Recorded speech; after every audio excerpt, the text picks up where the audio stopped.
ஜூலை 17ஆம் தேதியன்று உலக வரலாற்றில் பதிவு பெற்ற முக்கிய நிகழ்வுகளில் சிலவற்றை தற்போது பார்க்கலாம்.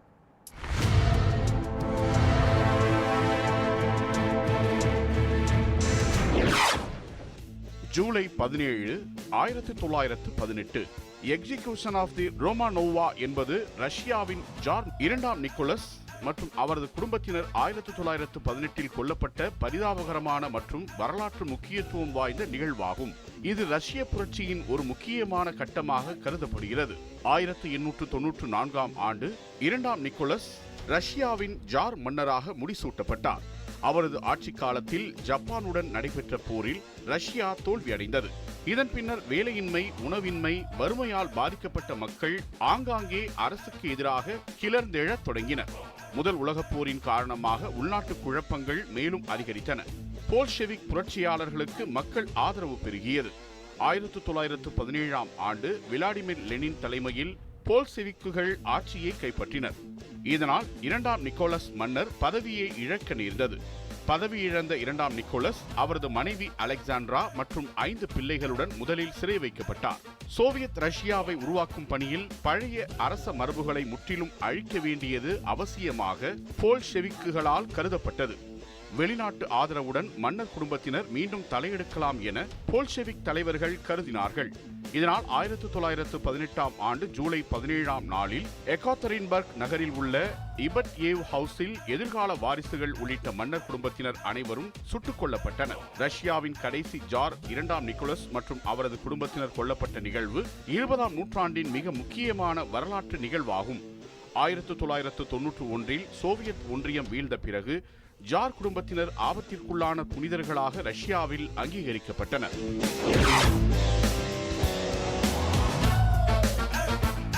ஜூலை 17, 1945 போட்ஸ்டாம் மாநாடு தொடங்கியது. போட்ஸ்டாம் மாநாடு என்பது இரண்டாம் உலகப் போரின் இறுதிக்கட்டத்தில் நடைபெற்ற ஒரு முக்கியமான கூட்டமாகும். முன்னதாக 1945ஆம் ஆண்டு பிப்ரவரியில் நடைபெற்ற யால்டா மாநாட்டில் ஜெர்மனியின் இறுதிப் போராட்டம் மற்றும் போருக்கு பிந்தைய நிலை பற்றி திட்டமிடப்பட்டிருந்தது. மே மாதம் ஜெர்மனி சரணடைந்த பிறகு போருக்கு பிந்தைய ஐரோப்பா எப்படி கட்டமைக்கப்படும் என்பதை தீர்மானிக்க வேண்டிய அவசியம் எழுந்தது. இதையடுத்து 1945 ஜூலை 17 முதல் ஆகஸ்ட் 2 வரை ஜெர்மனியின் போட்ஸ்டாம் நகரத்தில் அடுத்த மாநாடு நடைபெற்றது. இந்த மாநாட்டில் சோவியத் ஒன்றியத்தின் ஜோசப் ஸ்டாலின், பிரிட்டனின் வின்ஸ்டன் சர்ச்சில், கிளெமெண்ட் அட்லி, அமெரிக்காவின் ஹாரி எஸ் ட்ரூமன் ஆகிய முன்னணி கூட்டமைப்பு நாடுகளின் தலைவர்கள் கலந்து கொண்டனர். மாநாட்டின் போது நடந்த பொதுத் தேர்தலில் சர்ச்சில் தோல்வியடைந்ததால் பிரிட்டன் சார்பில் கிளெமெண்ட் அட்லி பங்கேற்றார். ஜெர்மனியில் நாசி இன ஒழிப்பு, இராணுவ ஒழுங்கு மற்றும் நவீன மக்களாட்சி நிறுவல் பற்றிய முடிவுகள் இந்த மாநாட்டில் எடுக்கப்பட்டன. போலந்தின் மேற்கு எல்லைகள் விரிவாக்கப்பட்டு ஜெர்மனியின் நில அளவு குறைக்க முடிவு செய்யப்பட்டது. போட்ஸ்டாம் பிரகடனம் வெளியிடப்பட்டது. ஜப்பான் சரணடையாவிட்டால் அது முழுமையாக அழிக்கப்படும் என எச்சரிக்கப்பட்டது.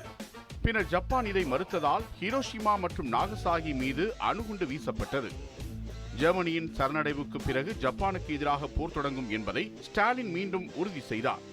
போட்ஸ்டாம் மாநாடு உலகில் புதிய அதிகார அமைப்பு ஒன்றை உருவாக்கியது. ஜப்பானின் சரணடைவிற்கும் முதல் அணுகுண்டு வீச்சுக்கும் இந்த மாநாடு நேரடி காரணமானது. இது இரண்டாம் உலகப் போரின் கடைசி முக்கிய கூட்டமைப்பு மாநாடாக கருதப்படுகிறது. போட்ஸ்டாம் மாநாடு என்பது இரண்டாம் உலகப் போரின் முடிவை தீர்மானித்ததுடன் போருக்கு பிந்தைய உலக அரசியல் அமைப்புக்கும் அடித்தளமாக அமைந்தது. ஜூலை 17, 1955 மக்களை மகிழ்விக்க டிஸ்னிலேண்ட் வந்தது. டிஸ்னிலேண்ட் என்பது உலகிலேயே முதல் முழுமையான தீம் பார்க் ஆகும். இதன் உருவாக்கமும் வெற்றியும் பொழுதுபோக்கு உலகத்தில் ஒரு புரட்சியை உருவாக்கின. புகழ்பெற்ற அனிமேஷன் சிற்பியும் திரைப்பட தயாரிப்பாளருமான வால்ட் டிஸ்னி இதை உருவாக்கினார். வால்ட் டிஸ்னி தனது மகள்களுடன் பொழுதுபோக்கு பூங்காக்களுக்கு சென்றபோது பெரியவர்களுக்கும் குழந்தைகளுக்கும் ஒரே நேரத்தில் மகிழ்ச்சி தரக்கூடிய இடங்களாக அவை இல்லை என்பதை உணர்ந்தார். அதனை அடிப்படையாக கொண்டு ஒரு குடும்பம் முழுவதும் சேர்ந்து மகிழக்கூடிய இடமாக டிஸ்னிலேண்டை வடிவமைக்க தொடங்கினார். டிஸ்னி ஆரம்பத்தில் ஒரு சிறிய மிக்கி மவுஸ் பூங்கா கட்ட திட்டமிட்டிருந்தார். ஆனால் அது விரைவில் ஒரு பெரிய தீம்ஸ் பார்க் வடிவத்தில் மாறியது. போலியோ பிரேக் அவுட், தொழில்நுட்ப சிக்கல்கள் மற்றும் கட்டுமான தாமதங்கள் என பல சவால்கள் இருந்தாலும் அனைத்தையும் தாண்டி வால்ட் டிஸ்னியின் எண்ணப்படி டிஸ்னிலேண்ட் உருவானது. பார்க்கில் main street USA, adventure land, fantasy land மற்றும் டுமாரோ லேண்ட் என 4 பகுதிகள் இருந்தன. பிறகு பல பகுதிகள் புதிதாக சேர்க்கப்பட்டன.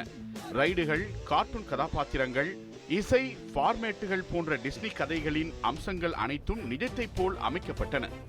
1955 ஜூலை 17ஆம் நாள் நடைபெற்ற தொடக்க விழாவில் 6000 VIP விருந்தினர்கள் கலந்து கொண்டனர். தொலைக்காட்சி ஒளிபரப்பில் தொடக்க விழா நிகழ்ச்சியை சுமார் 90 மில்லியன் பேர் பார்த்தனர். டிஸ்னிலாண்டின் வெற்றி உலகம் முழுவதும் பல டிஸ்னி பூங்காக்களின் உருவாக்கத்திற்கு தூண்டுகோலாக அமைந்தது. இன்று இது ஒரு சுற்றுலா சின்னமாகவும் உலகின் மிக பிரபலமான பொழுதுபோக்கு தலங்களுள் ஒன்றாகவும் விளங்குகிறது. டிஸ்னிலாண்ட் என்பது ஒரு பூங்கா அல்ல, ஒரு கனவின் நிறைவேற்றம். வால்ட் டிஸ்னியின் பார்வை பொழுதுபோக்கு வரலாற்றை மாற்றியது. இன்று இது லட்சக்கணக்கான மக்களின் மகிழ்ச்சியின் அடையாளமாக இருக்கிறது.